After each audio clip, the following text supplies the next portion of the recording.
From Washington, this is VOA News.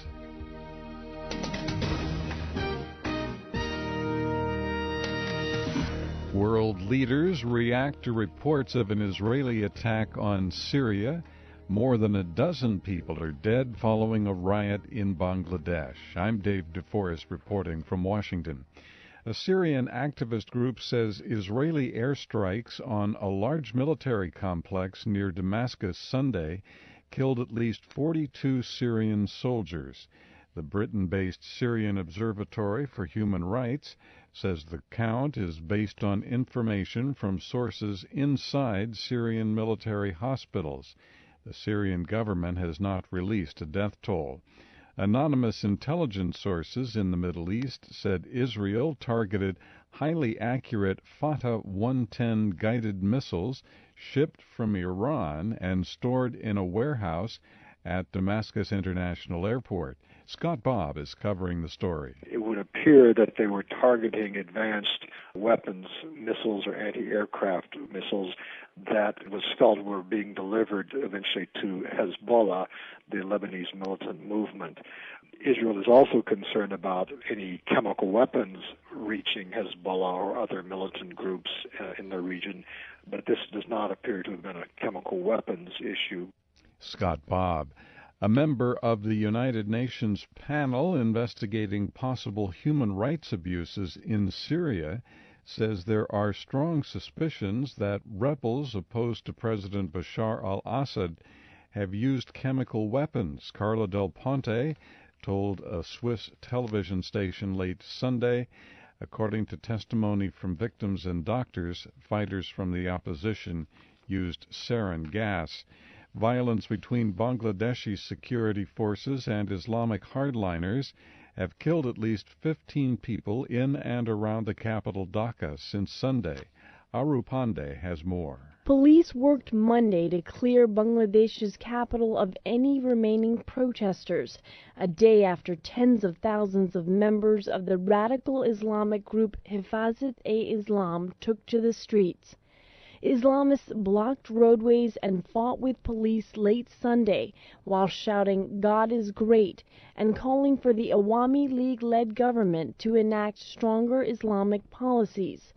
The newly formed Hezbollah has put forth a list of 13 demands, including mandatory Islamic education for all, the segregation of men and women, and death to so-called atheists. Aru Pandey, VOA News, New Delhi. For more on this story, visit our website, voanews.com. Election officials say Malaysia's ruling coalition has won a majority in parliamentary elections, extending its 56-year rule.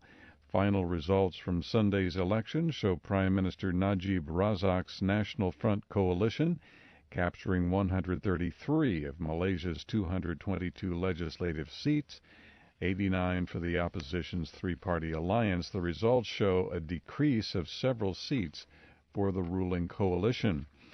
Chinese President Xi Jinping is hosting Palestinian leader Mahmoud Abbas, the first visit by a Middle Eastern leader since Mr. Xi took office in March.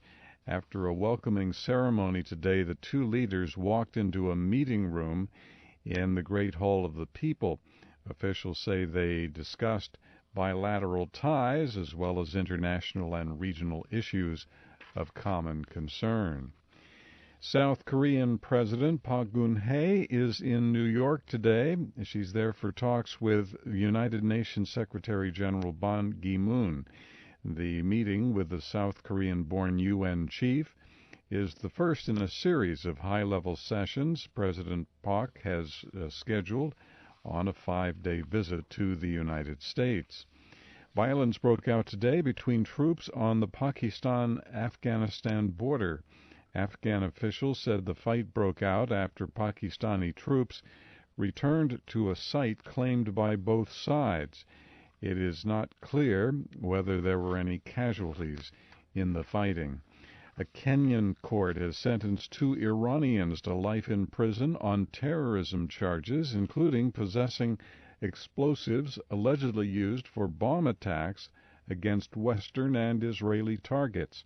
The court convicted Ahmad Mohammad and Sayed Mousavi last week on charges that included possessing 15 kilograms of the explosive RDX.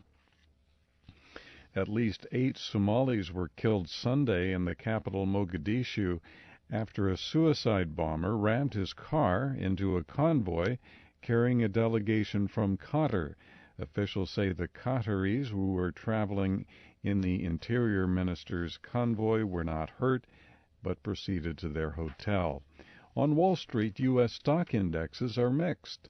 I'm David Forrest. More information on voanews.com.